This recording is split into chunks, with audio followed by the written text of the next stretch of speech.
Okay, let's work Pathways problem 7.2. This problem asks us to consider different types of electromagnetic radiation, including microwaves, radio waves, ultraviolet radiation, visible, infrared, and X-rays. And we are to arrange these different categories or types of electromagnetic radiation by increasing wavelength, frequency, and energy. Okay? So the first thing that we need to know is all these different types of electromagnetic radiation all propagate or move through vacuum of space at the same velocity. And that's, of course, the speed of light. C is equal to 2.99 times 10 to the 8th meters per second.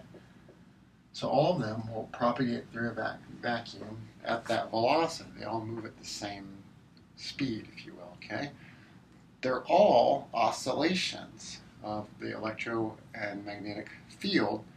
The oscillations just occur at different frequencies and at different wavelengths, and that's what separates these different regions from one another, okay? So if we're talking about the electromagnetic spectrum, which is what this one thing this chapter considers, we're talking about these different types of, essentially, electromagnetic radiation, or different types of light, if you want to think about it that way. Now, we can't see all this with our eyes. In fact, the only one that we're able to see with our eyes is this visible region that makes up the different colors of the rainbow, but the others exist as well, okay? So we want to be able to understand which of these have the smallest, largest wavelength, smallest, largest frequency, smallest, largest energy, and arrange them in order. Okay, that's actually important because each type of the electromagnetic radiation is capable of carrying out different transitions or has different effects on matter, including atoms and molecules, depending on the energy. All right, so what I'd like to do then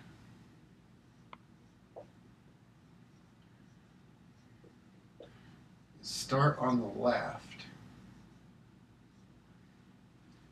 high energy light, and then on the right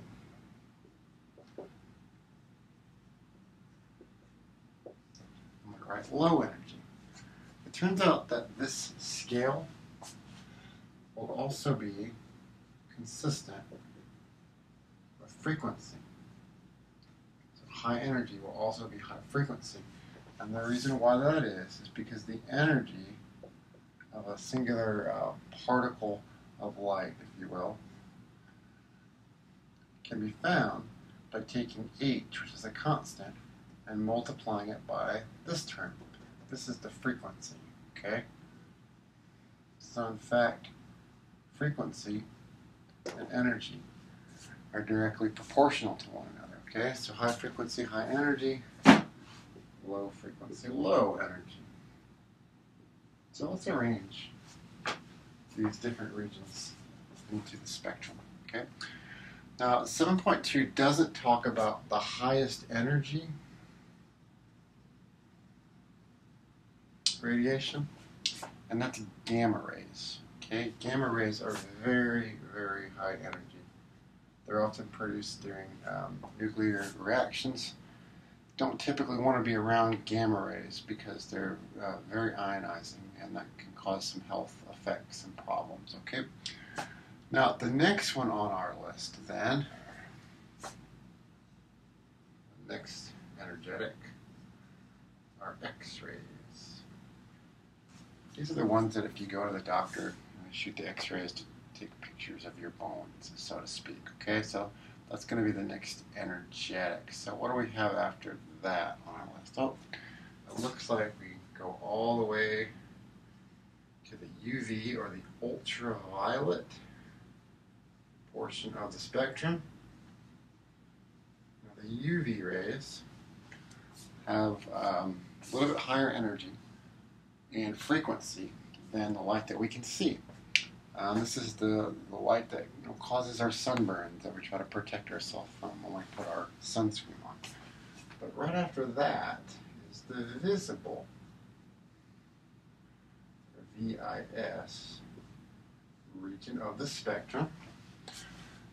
The visible light is the light that we're able to see with our eyes. Okay, and this is following the hopefully familiar Roy G. Biv pattern. Red, orange, yellow, green, blue, indigo, and violet, right? The Roy G. Biv. And this is actually backwards in terms of frequency or energy, because violet is the closest to the ultraviolet, so this end is the most energetic, and the red light is actually the least energetic. So if I was going to arrange it in energy or frequency, I'd have to reverse the letters, but nonetheless, it's the different colors of the rainbow that makes up the visible light. Visible light's only a very, very, very narrow wavelength and frequency range compared to the entire spectrum, but that's what we can see, so it's kind of a big deal to us, I guess. Now, after the visible is our infrared, or IR. IR is the domain of heat energy, basically, okay? Some interesting things can happen in molecules when you shoot infrared radiation onto it. It can actually promote vibrations of molecules in a very particular way, depending on how that molecule is arranged structurally. So we can actually oftentimes use infrared light to give us clues or hints about how a molecule is put together, because different bonds vibrate differently under the influence of infrared light. So moving on, after infrared, what do we got left? We have radio waves and microwaves, right? So microwaves are next in line, and then last, and the least energetic of them all, is the radio waves. Okay, so this is the ordering of the electromagnetic spectrum for frequency and energy. Now, we haven't talked about wavelength at all yet, okay?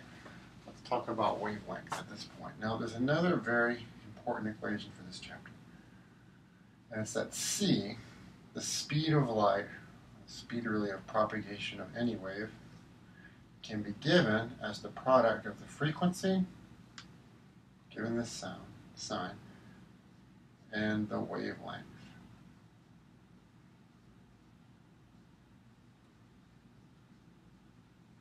Okay, so wavelength times frequency gives us the velocity of the wave, or the speed of the wave, okay?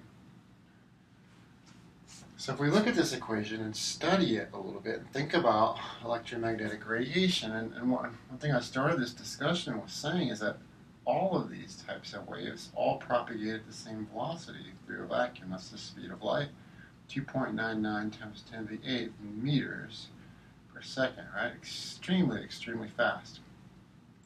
So if that's the case, if this is always a constant for all these waves, if we can change the frequency, say for instance, that also changes the wavelength. But the thing is if I multiply them together, you always got to get this number. So as one number gets bigger, the other number has to get smaller, and as wavelength were to get bigger, frequency would have to get smaller, because when I multiply them together, no matter what, I always need to get c, or 2.99 times 10 to the 8th. So we like to say that wavelength and frequency, as a result, are inversely proportional to one another. So one gets bigger, the other one gets smaller. So as a result, while gamma rays have the highest energy and the highest frequency, they have the smallest wavelength. Very, very tiny wavelengths. Okay? And on the other hand, the radio waves are low frequency, low energy waves, but they have large wavelengths.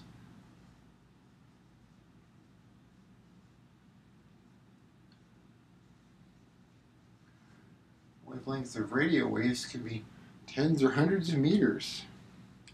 Just huge, much, much, much bigger than gamma rays, okay? So this is the electromagnetic spectrum. We should have an idea of the ordering in terms of frequency, energy, and wavelength. That's one of the important learning goals here.